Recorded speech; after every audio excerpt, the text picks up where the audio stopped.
क्या भारत 15 अगस्त 2047 तक आज के चाइना या अमेरिका की अर्थव्यवस्था से दोगुनी हो जाएगी? आइए देखते हैं कि ये कैसे संभव है।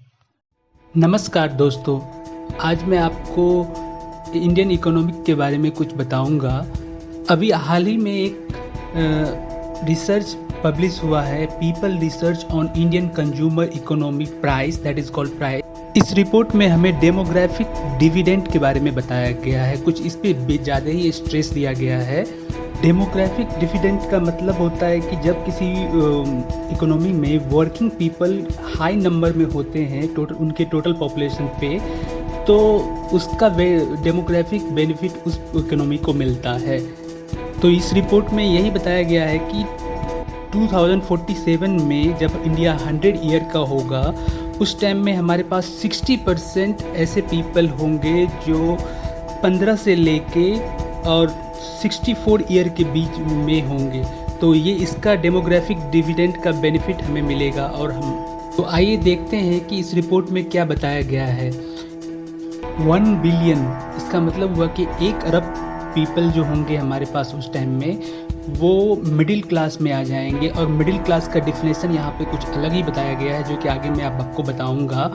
और 1/3 पॉपुलेशन जो होगा वो हमारा रिच क्लास में आएगी। अकॉर्डिंग टू प्राइस, अभी हम लोग 1,09,000 से लेके 6,46,000 तक कमाने वाले को हम लोग मिडिल क्लास मानते हैं। ये परिभाषा आगे चल के चेंज हो। इससे पहले हम लोग प्राइस के बारे में कुछ जान लेते हैं कि प्राइस एक नॉन गवर्नमेंटल ऑर्गेनाइजेशन है जो कि थिंक टैंक की तरह काम करती है। इस रिपोर्ट में मिडिल क्लास पर ज़्यादा फोकस किया गया है और एनालिसिस के अनुसार इसमें 2 लाख हाउस होल्ड को फर्स्ट राउंड में टारगेट में लिया गया था, उनसे इंक्वायरी की गई थी। सेकेंड राउंड में 40,000 हाउस होल्ड को टारगेट करके उसके बेस पे एजम्पशन और कुछ आउटकम आए हैं, जो कि हम लोग आगे देखेंगे। ये सर्वे 25 राज्य और बाकी केंद्र शासित राज्यों में भी किया गया है, जिसमें डिस्ट्रिक्ट वाइज और विलेज लेवल पे भी गई है, विलेज तक भी गई है। 2021 से लेके 31 के बीच में हमारी पॉपुलेशन ग्रोथ 0.79 और 2031 से लेके 47 तक हमारी पॉपुलेशन 0.51 के रफ्तार से बढ़ेगी। इसमें हमारी डिस्पोजेबल इनकम भी बढ़ेगी और अर्बनाइजेशन की रेट भी बढ़ेगी। जैसे अर्बनाइजेशन स्टार्टिंग में हमारा 2021 से लेके 2031 तक हमारा लगभग 40% की रफ्तार से अर्बनाइजेशन होगा। और उसके बाद 2031 से लेके 2047 के बीच में हमारी अर्बनाइजेशन की रफ्तार लगभग 50% रहेगी। इस रिपोर्ट के अनुसार मिडिल क्लास की परचेजिंग पावर बढ़ेगी तो हमारे इकोनॉमी को ये बूस्ट होगा और वो उनके एक्सपेंडिचर भी ज़्यादा होंगे और इसके बेस पे हमारा इकोनॉमी में एक बूस्ट आएगी। प्राइस के अनुसार अभी करंट हम लोग रिच मानते हैं ऐसे पब्लिक को जिनकी इनकम 30 लाख से ज़्यादा होती है। तो जिनके 30 लाख से ज़्यादा अर्न करने वाले अभी हमारे पास 56 मिलियन पीपल हैं, जो कि आगे चल के 2047 में ये 437 मिलियन पीपल होंगे इस तरह के। प्राइस के अनुसार सुपर रिच लोग पर ईयर 2 करोड़ लोग हमारे ऐड होंगे। प्राइस के अनुसार गरीबों की संख्या जो अभी 45.2 मिलियन पीपल अभी हमारे पास हैं, जो कि 2047 तक ये से ओनली 7.2 मिलियन पीपल ही रह जाएंगे। इस रिपोर्ट में डेमोग्राफिक डिविडेंड के बारे में कुछ थ्रेट भी बताए गए हैं, जो कि है कि 21% ऑफ पीपल जो कि गरीब हैं, उनके विदाउट एनी नोटिस के उनकी जॉब जा सकती है। ये भी एक थ्रेट बताया गया है। रिपोर्ट के अनुसार 31% informal borrower and 37% formal borrower वो कब डेब्ट फ्री होंगे उन्हें इसका जानकारी नहीं है। रिपोर्ट के अनुसार मिडिल क्लास बूम पे होगा, जैसा कि बताया गया है कि इसकी एवरेज हाउस होल्ड इनकम जो होगी वो 20 लाख पर ईयर उस टाइम के अनुसार होगी। और उस टाइम के क्लासिफिकेशन के अनुसार 5 लाख से लेके 30 लाख के बीच में कमाने वाले को हम लोग मिडिल क्लास मानेंगे, जो कि उस समय के पॉपुलेशन के अनुसार 61% होगी। उस टाइम के अर्निंग के अनुसार most of the government income जो होगी वो मिडिल क्लास से ही आएगी। वर्ल्ड बैंक के अनुसार इंडिया अभी फास्टेस्ट ग्रोइंग इकोनॉमी है, जो कि अभी 6-7% से ऊपर की रफ्तार से बढ़ रहा है और ये अभी चलता रहेगा। मिडिल क्लास की जो पॉपुलेशन होगी वो उस टाइम में 102 करोड़, जो कि उस टाइम के पॉपुलेशन के अनुसार 166 करोड़ 2047 के अनुसार होगी। परसेंटेज में देखा जाए तो ये 61% होगा उस टाइम के पॉपुलेशन के अकॉर्डिंग, जो कि अभी मिडिल क्लास की पॉपुलेशन 43.2 करोड़ है।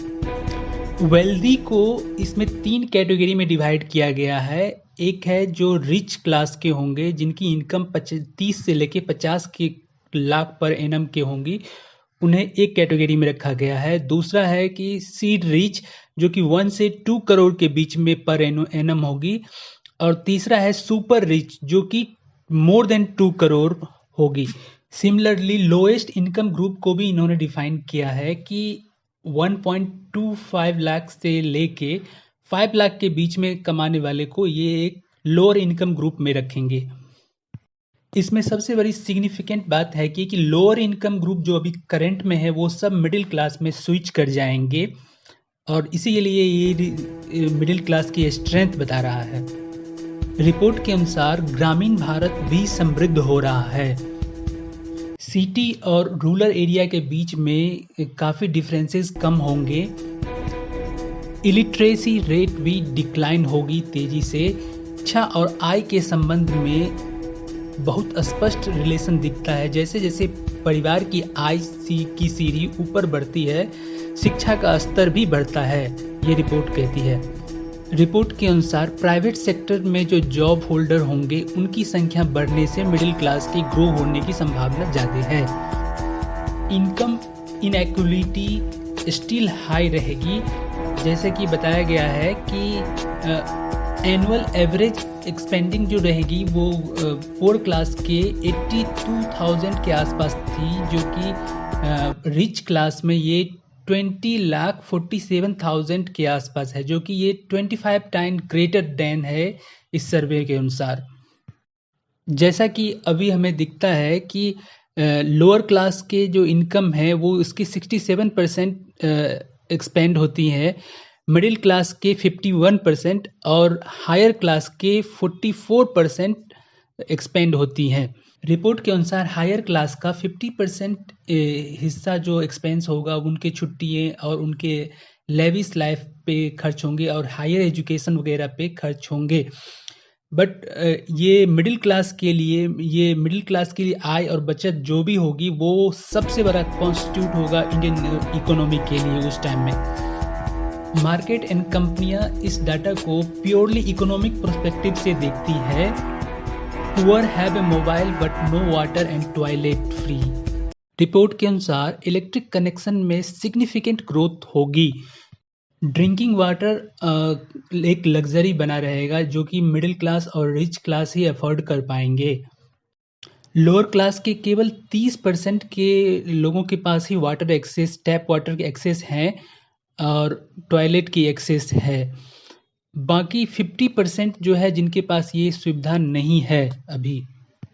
डिजिटल कनेक्टिविटी की बात आती है तो कुछ हद तक हम सिमिलरिटी देखने को मिलता है कि 85% गरीबों के पास मोबाइल फ़ोन है और उसमें से कम 39% के पास इंटरनेट की सुविधा भी है और अधिकांश लोगों के पास बिजली का पंखा भी है। जैसे कि बताया गया है कि बिजली के काफ़ी इलेक्ट्रिक कनेक्शन काफ़ी अच्छा रहेंगे और लगभग 90% पब्लिक के पास इलेक्ट्रिक कनेक्शन रहेंगे। इस रिपोर्ट पे मिस्टर अमिताभ कांत का कहना है कि focus on the middle class to drive economic growth. Amitabh Kant जो कि नीति आयोग के फॉर्मर चीफ थे, तो उन्होंने बताया कि जो मिडिल क्लास की आकांक्षाओं के बेस पे ये देश विकास की रफ्तार में गतिशील रहेगा। Farmer vice chairman NITI Aayog के अरविंद पनगड़िया ने बताया है कि ये डेमोग्राफिक डिविडेंड का बेनिफिट लेने के लिए हमारे शिक्षा में मूलभूत सुधार की जरूरत है। वेरी रिनाउंड मॉर्गन स्टैनली का कहना है कि 2027 तक India third largest economy after US and China होगा, जो कि उस टाइम में 8.5 ट्रिलियन की इकोनॉमी होगी। इंडियन इकोनॉमी के बारे में गोल्डमैन सैक रिपोर्ट का कहना है कि वो इंडिया सेकेंड लार्जेस्ट इकोनॉमी होगी 2075 तक। बट गोल्डमैन स्लैक पे हम लोग उतना बिलीव नहीं करेंगे, ये डेफिनेटली बहुत बड़ा चेंज लेके आएगा। ये मॉर्गन स्टैनली और भी बहुत सारे लोगों का कहना है, ये हम डिस्कस करते हैं। आइए दोस्तों देखते हैं कि इंडियन गवर्नमेंट को 1 रुपया कमाने के लिए उनके कहाँ कहाँ से कितने पैसे आते हैं। जैसा कि मुझे दिख रहा है कि जैसे कि आप लोग देख रहे हैं कि कॉर्पोरेट टैक्स से 21 पैसा आती है, नॉन डेब्ट कैपिटल रिसिप्ट कंट्रीब्यूशन से 3 पैसा आता है, नॉन टैक्स रेवेन्यू से 9 पैसे आते हैं, जीएसटी एंड अदर टैक्सेस से 19 पैसा आता है, इनकम टैक्स से 16 पैसा आता है, एक्साइज ड्यूटी से 8 पैसा आता है, कस्टम ड्यूटी से 4 पैसा आता है, बोरोइंग एंड लायबिलिटी से 20% मतलब 20 पैसा आता है। ये एक हमारे लिए बहुत बड़ा ट्रबल है कि बोरोइंग एंड लायबिलिटी ये 20% क्यों हो रहा है। इसको हम लोग बहुत दिनों से रिड्यूस करना चाहते हैं बट गवर्नमेंट कर नहीं पाती है। ये हमारा सबसे फोकस का एरिया होना चाहिए। जैसा कि अभी हमें पता है कि चाइना 20 ट्रिलियन की इकोनॉमी है और अमेरिका 25-26 ट्रिलियन की लगभग में इकोनॉमी है। और ये देखते हैं कि चाइना की ग्रोथ पॉपुलेशन कैसे हुई है। चाइना 1980 से जो एक अलग टर्न अराउंड हुआ वहाँ पे, तो हम देख सकते हैं कि 90 से लेके 2010 तक इनकी ग्रोथ रेट कभी भी 9% से नीचे इसकी जीडीपी ग्रोथ नहीं आई। ये और बीच बीच में इसके 14 प्लस भी इनके गए हैं 1-2 ईयर में, बट ये जनरली इस ग्रोथ से स्पीड से चाइना की इकोनॉमी ग्रो किया है। चाइना के लिए अभी करंट में बिग प्रॉब्लम ये है कि उसकी China ageing population is a major threat of in future.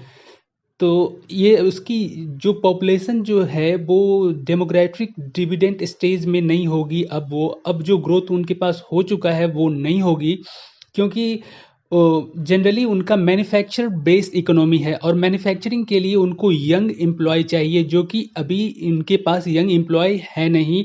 और जो उनके चाइना में जो न्यू बॉर्न बेबी वो उनकी ग्रोथ रेट काफ़ी लो है, 1.5% के आसपास में है, जो कि वो होता है। ये एक बहुत बड़ा प्रॉब्लम है चाइना के लिए कि जब भी किसी भी इकोनॉमिक का 2.1 से बर्थ ग्रोथ रिड्यूस होगा तो उसकी पॉपुलेशन माइनस नीचे की ओर घटना स्टार्ट हो जाएगी।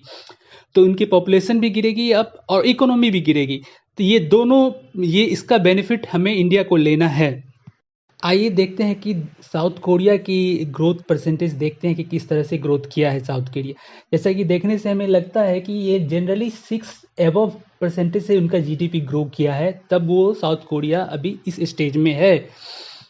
आइए देखते हैं कि हमारे one of the best educated minister Ashwini Vaishnaw का क्या कहना है इंडियन इकोनॉमी के बारे में। जैसा कि वो बताते हैं कि Indian can grow consistently at 8% for the next 20 years on current investment strategy. Plus growth rate, and I believe I have a little bit of understanding of economics.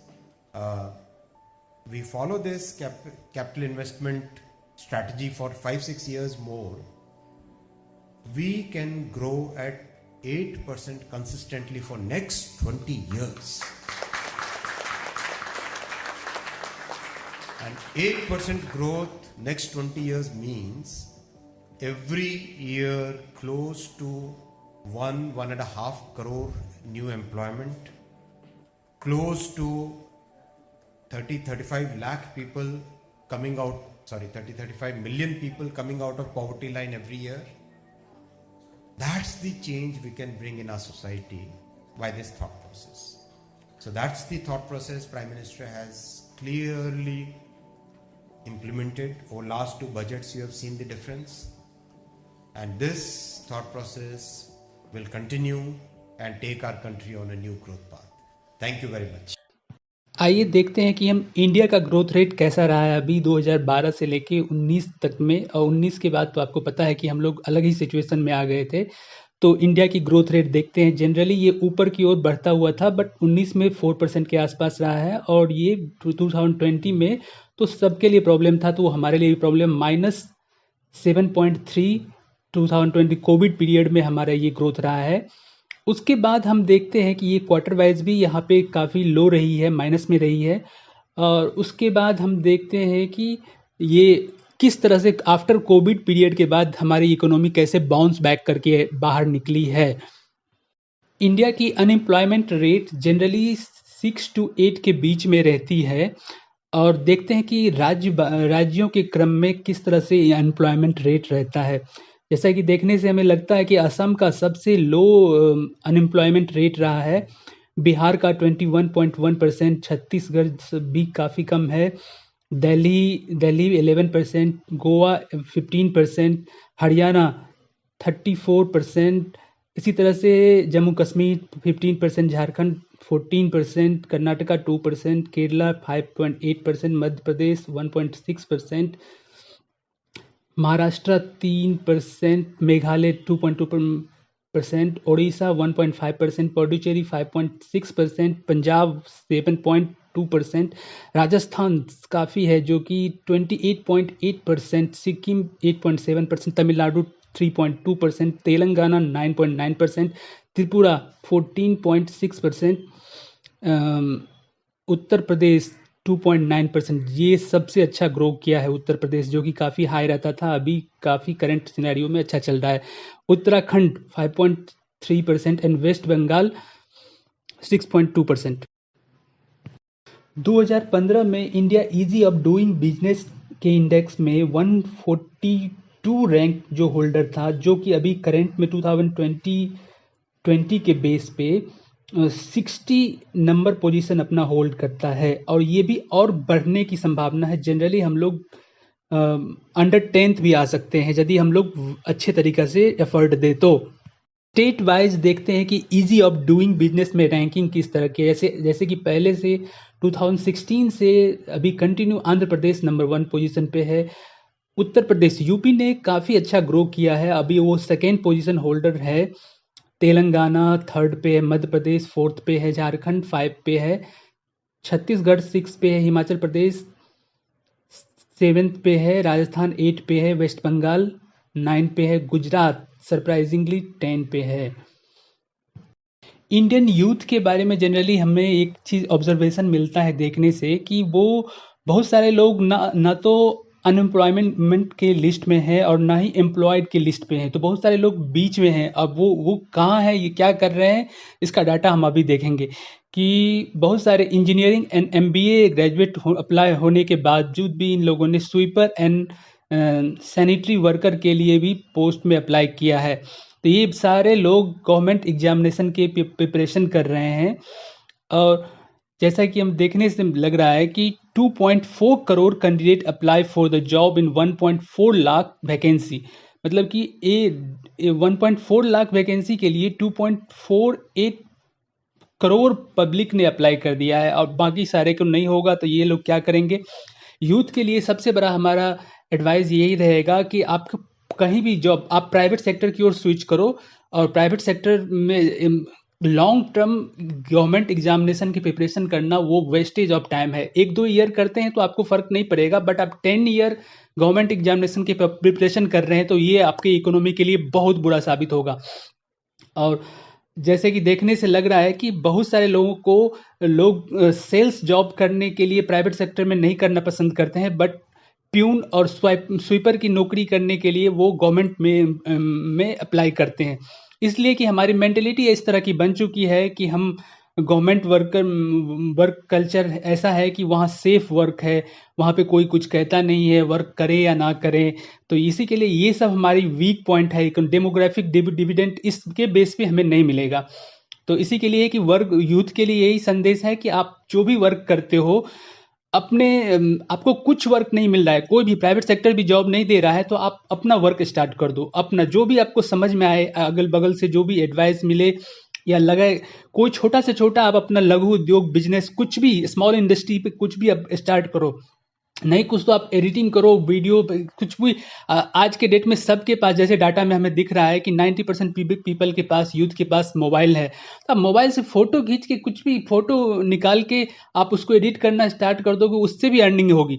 तो अर्निंग करने की कोई सोर्स नहीं। और यूथ लोग इन सारे चीज में, गेमिंग में, ये मोबाइल में, इन सारे में काफी एक्टिविटी शो करते हैं। तो आप इस एक्टिविटी को आपको राइट डायरेक्शन में ले जाना है, तभी इंडियन इकोनॉमी हम आगे बढ़ पाएंगे। जी ऑफ डूइंग मैन्युफैक्चरिंग के इंडेक्स में आप ये डाटा भी आप चेक कर सकते हैं। CII जो कि एक ट्रेड एसोसिएशन है, नॉन गवर्नमेंटल ट्रेड एसोसिएशन, जैसे कन्फेडरेशन ऑफ इंडियन इंडस्ट्री, जो कि CII का कहना है कि इंडिया 2047 तक 40 ट्रिलियन की इकोनॉमी, $40 ट्रिलियन की इकोनॉमी हो सकती है। बट ये सब तभी पॉसिबल है जब आपके वर्किंग एज ग्रुप ज़्यादा रहेगी, डेमोग्राफिक डिविडेंड का बेनिफिट आप लेंगे, तभी ये पॉसिबल है। इसी के लिए मैंने यूथ को ये कहा है।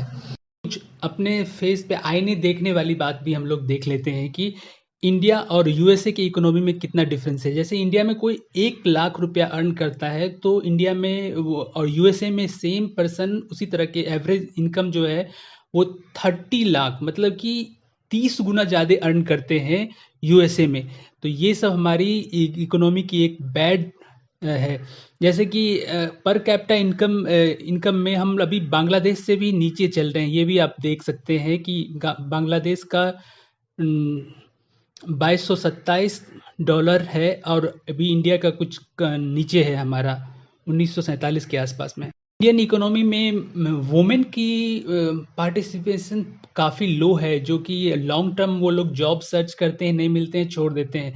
ये सब है कि only 9% of the eligible working population either employ और लुकिंग फॉर द जॉब। ये भी एक बहुत बड़ी प्रॉब्लम है हमारे पास। एक और रिपोर्ट देखते हैं, नेगेटिव रिपोर्ट, जो कि India among the most unequal country in the world से रिपोर्ट। अभी हम देखते हैं कि टॉप 10% पीपल के पास 57% वेल्थ है, और टॉप 1% पीपल के पास 22% ऑफ इंडियन इकोनॉमी का वेल्थ है। तो ये भी एक बहुत बड़ी इनइक्वलिटी शो कर रही है हमारी इकोनॉमी में। मुकेश अंबानी का भी कहना है कि India can achieve the 40 trillion economy bye 2047। But ये है कि ये सब सारे प्रोजेक्शन तो हैं, बट हम ये इसको अचीव कैसे करेंगे? अब अचीव ये करेंगे कि अभी हम स्टार्टअप कल्चर जो हमारा इंडिया में एक ग्रोइंग हुआ है, ये इसको मेंटेन रखना है, इसको अप, और जो कि अप लेवल पे ले जाना है, अपर लेवल पे। Service sector well performing sector है हमारा, इसके बेस पे भी हम लोग आगे बढ़ ही रहे हैं। और मैन्युफैक्चरिंग में हम लोग थोड़ा वीक हैं, इसमें ये हमारा थोड़ा वीक पोजीशन है। एक्सपोर्ट मार्केट हमारा प्रॉपर नहीं है, इसको भी थोड़ा ग्रो करने की संभावना है। आईटी सेक्टर में भी, इसमें इंटेलेक्चुअल प्रॉपर्टी, इन सारे सेक्टर में भी हम लोग, आईटी सेक्टर में तो हम अच्छे हैं, बट इंटेलेक्चुअल प्रॉपर्टी में हम काफ़ी डाउन है। ये तो बिल्कुल भी नहीं है हमारे, ये कंपेयर करेंगे हम यूके यूएसए से, तो हम लोग काफ़ी नीचे चल रहे हैं। उसके बाद हमारी, बट टारगेट कितना भी बड़ा क्यों ना हो, ये सब अचीवेबल है। जैसे हमारा सेंसेक्स है, आने वाले दिनों में ये 1 लाख तक पहुंच जाएगा। चाइना में जो ये आउटफ्लो ऑफ हो रही है उनकी वेल्थ, वो सारे यूएसए की ओर ट्रांसफर होगा। यूएसए ऑलरेडी 25-26 ट्रिलियन डॉलर की इकोनॉमी है, जो कि उनका भी डाउन होना तय है, बिल्कुल तय होना ही है। यूएस की मोनोपोली हेजमनी बिल्कुल अब खत्म होगी, और चाइना भी हेजमनी नहीं, बिल्कुल उसकी भी नहीं रहेगा। एक न्यू प्लेयर आएगा, और इसके लिए इंडिया एक सुटेबल कंडीशन में है अभी तक। बट ये सारे चीज काम हमें करने पड़ेंगे, जो मैंने अभी पीछे कहा है, और ये सब करने के बाद ही हम लोग कर पाएंगे। बहुत सारे इकोनॉमिक्स की इसमें सोच अलग अलग हो सकती है, बट हम लोग एफर्ट देंगे तो बिल्कुल ये संभव है, ये टारगेट बिल्कुल संभव है। जैसे कि हमारे पहले कहा गया था कि इंडिया 2025 तक हम 5th लार्जेस्ट इकोनॉमी होंगे, यूके को पीछे करके, बट ये हमने 2022 में ही अचीव कर लिया। तो इसी के बेस पे हमारा कुछ अलग एफर्ट देना पड़ेगा, तो ये सारे चीज़ पॉसिबल है। इसी के साथ ही हम लोग अपने शब्दों को विराम देते हैं, और इसके साथ ही आप लोग चैनल को लाइक करें, सब्सक्राइब करें, शेयर करें, फॉलो करें, कमेंट करें, और बेल आइकन नोटिफिकेशन को आप हिट कर सकते हैं।